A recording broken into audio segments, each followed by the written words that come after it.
Alrighty, welcome back everyone. We just talked about some of the recruiting updates. It's been an absolutely crazy couple of weeks, so wanted to make sure you guys had all the information over the last little bit. But let's get into Heisman Watch. We've been doing this the last couple of days. We got into the SEC the first time around, the Big Ten yesterday. Now it's time for the Big 12, which is my favorite conference going into this year, so absolutely love talking about this conference whenever I get the chance. But let's start with, excuse me, I apologize.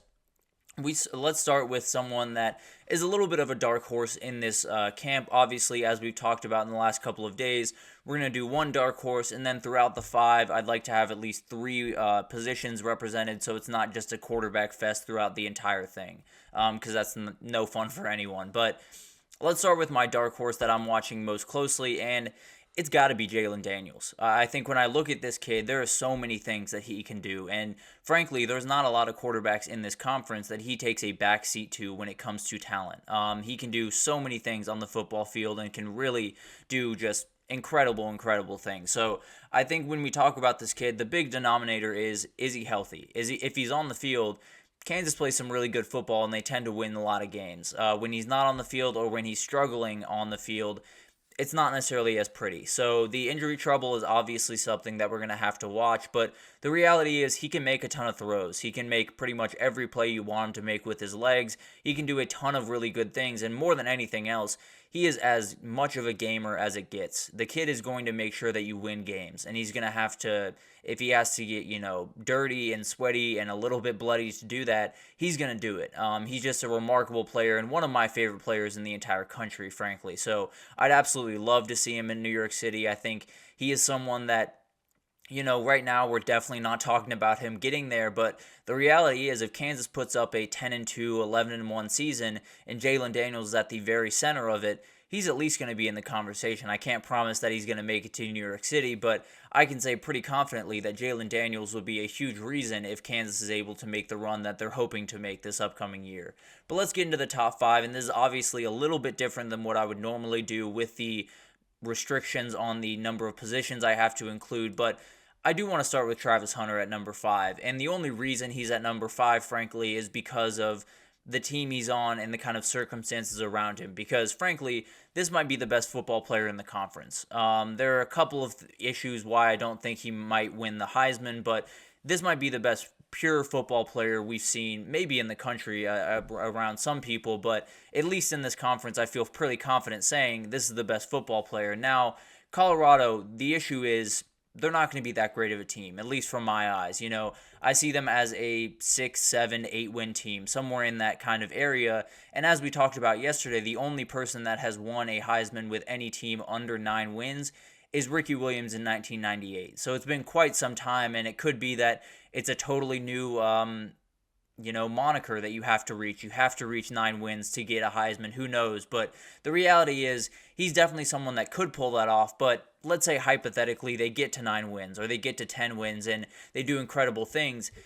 It's going to be his quarterback that gets the Heisman love. It's going to be Shadeur Sanders that gets all the Heisman love and not so much Travis Hunter. So as much as I would love to put him higher on this list and as much as I think he frankly is the best football player in this conference, bar none, it does create kind of an issue where you're not only battling, your team being as good as they need to be for you to get into this award, but also if your team is that good, it's likely going to be the quarterback that gets that praise and gets that ticket to New York City. So it'll be really interesting to watch. Obviously, Travis Hunter is absolutely remarkable, and he was last year, but the reality is I think his role on the offensive side is going to step back just a little bit, and frankly, I think that's a good thing. I think they have more wide receivers to choose from this upcoming year to kind of play around with, but also that being said, most people at the NFL level see him as a wide receiver, so it'll be kind of an interesting battle. We'll see what his splits are on either side of the ball. I mean, frankly, he played pretty much the entire game a year ago, pretty much every week. So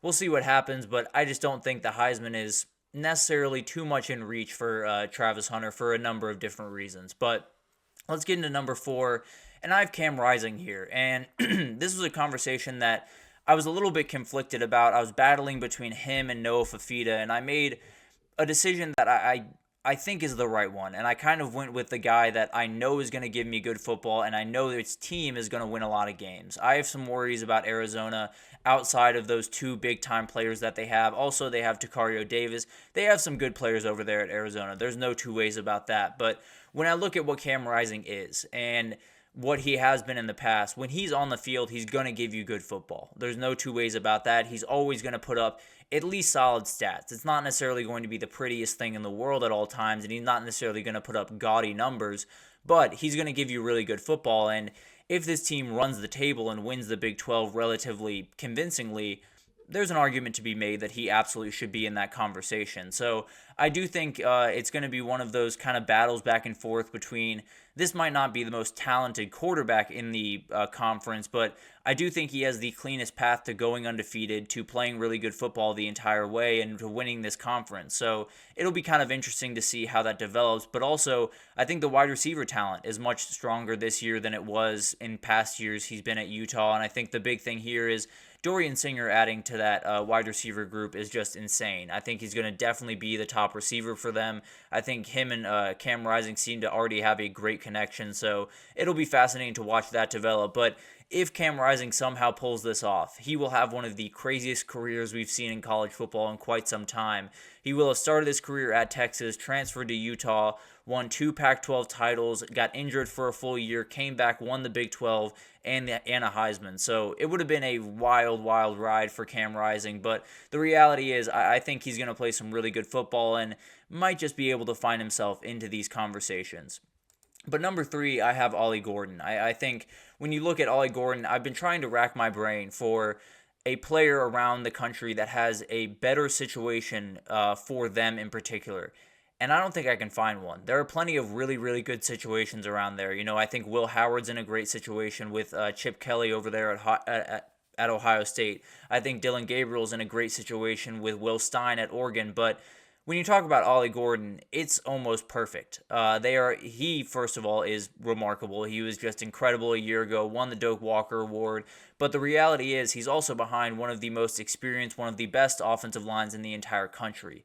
So he's going to be able to have plenty of running room and plenty of area to not necessarily get hit right at the line of scrimmage every single time. So he's going to be just a remarkable player to watch. And frankly, not having to face some of these big-time defensive lines that he had to face in the past, like Oklahoma and Texas, are definitely going to help. Now, Utah is going to fill that void just fine, don't get me wrong, but I do think there's going to be an ability for him to just dominate games and get, 30 carries in some games and just have just ridiculous amounts of yards. So I think when you talk about this offense, Alan Bowman, I do expect to take a step forward. I do expect him to be a bigger part of the offense, but the reality is it starts with Ollie Gordon, and it pretty much finishes with Ollie Gordon. So it'll be really interesting to watch kind of how that develops. But as of right now, I think he's the guy that I'm pointing to as a possible Heisman contender. He does need to get a little bit better in the receiving game if he does want to pull that off, in my opinion. But the running numbers are just going to be insane. There's no two ways about that. But let's move to the top 2, and Shadeur Sanders is at my number 2 spot. We talked about it with Travis Hunter.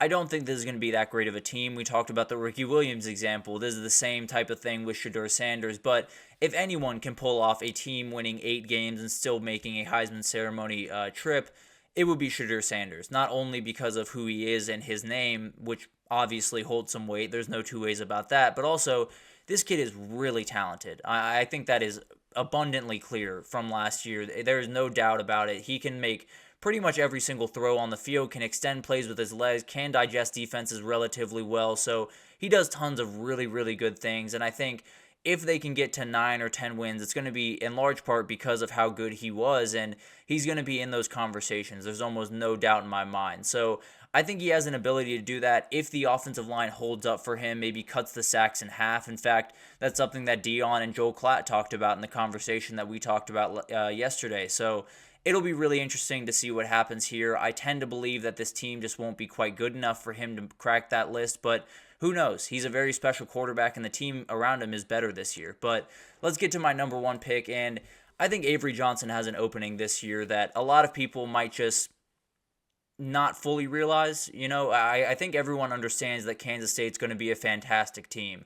I don't think they understand how much this guy is going to play a part in that. I think he's going to be one of the most special players in the entire country and definitely in this conference. So when I look at this conference, I'm trying to think, or especially when I talk about Heisman players, you try to think of really special dynamic players that are on teams that can make runs. This is that guy. He can make plays with his legs, has a much better arm than people give him credit for. Knocked out a guy that is now playing at Ohio State. He's starting for Ohio State, and he essentially kicked that guy out of the building because he was so good. That's the type of player that we're dealing with, and I think he's one of those guys that absolutely can make some noise. He can do literally anything you want him to do on the football field. The schedule is very digestible for Kansas State, and if he makes a run into the Big 12 championship, maybe into the playoff, there's going to be some people looking in that direction because not only are the passing numbers going to be insane, but the rushing numbers are just going to be insane as well. So I could see a game where he has 500 yards, 4 touchdowns, leads them to a huge victory, and everyone kind of shoots their head in that direction and realizes that Avery Johnson is absolutely the real deal. So cannot wait for that kid. I think when I talk about the Heisman in the Big 12, for me, it all starts with that kid. But it's going to be fascinating to watch all of these players develop. Obviously, we'll get into the ACC tomorrow. But for now, we'll take our final break. And when we come back, we're going to talk about Wednesday what ifs. Tons to break down with a ton of very interesting questions going into this year. So stick with us, and we'll be right back with that.